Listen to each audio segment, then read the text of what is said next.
Not every exercise is created equal. If you get smart about your exercise selection, you could get those 5 to maybe 10% more gains, which could make the difference in your physique. So as we know, the main mechanism or driver of hypertrophy is mechanical tension, which means that every single factor that we take into consideration, which makes an exercise optimal or not optimal, has its place because we want to maximize mechanical tension and motor improvement to maximize our fucking gains. So the first factor of a solid fucking exercise we'll be looking at today is neuromechanical matching, which means that we want to pick movement patterns and also resistance profiles where your target muscle has the best leverage to produce force, instead of determining an exercise as good or bad because it is stretch biased or not.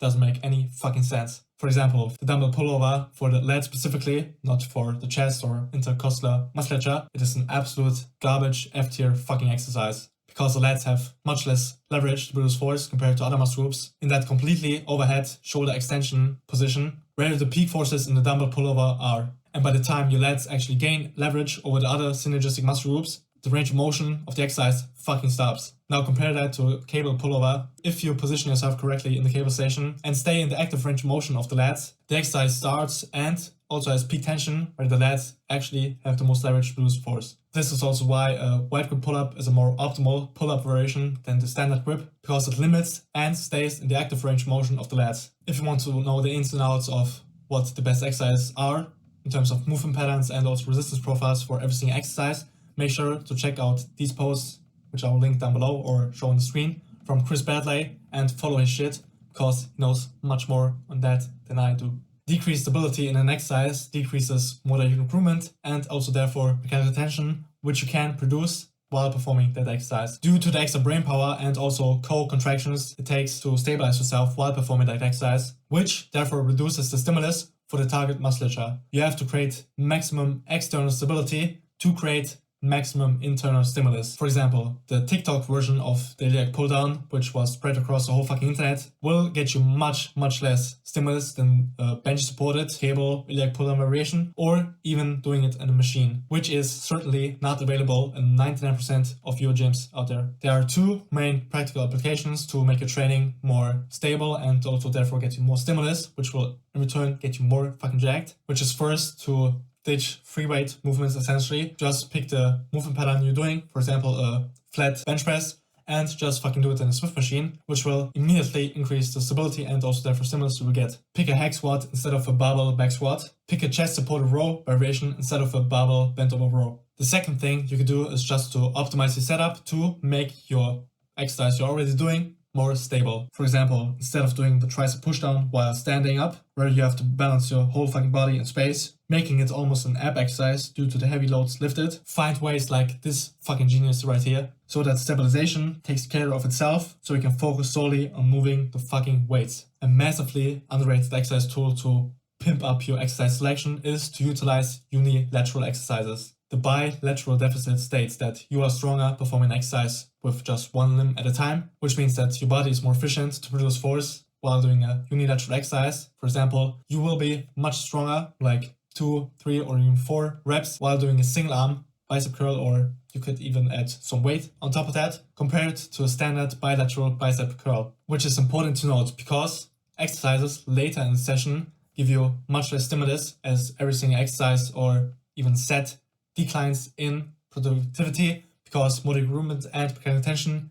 takes a hit after every single set of the workout, which means that we could structure our workouts in a way that at the start of the workout we are doing our bilateral exercises, and at the end of the workout, because we want to maximize our growth throughout the entire fucking workout, we can pick unilateral exercises to maximize motor unit improvement and mechanical tension to get the best possible stimulus throughout the entire workout. But of course, there are also downsides to unilateral movements. You shouldn't just spam your whole fucking workout with unilateral movements because it gives you more growth on a set per set basis. Unilateral exercises are much more time consuming and less time efficient. They create more fatigue because you're stronger and you recruit more muscle fibers.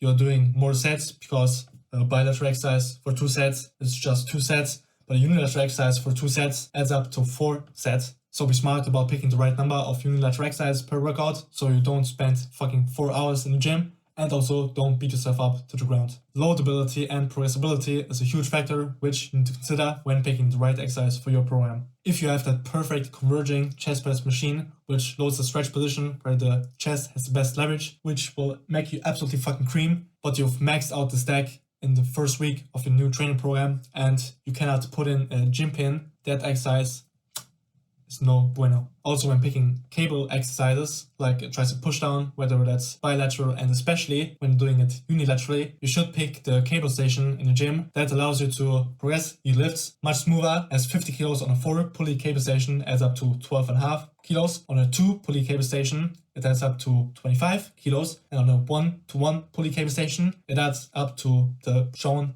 50 kilos. Which means that if you're doing a single arm pushdown, you will have a hell of a time, in quotes, you will not, if you do the single arm variation on a single pulley station where you have a 5 kilo jump when progressing weight. Compare that to a 4 or even 2 pulley station where the weight jump is much lower.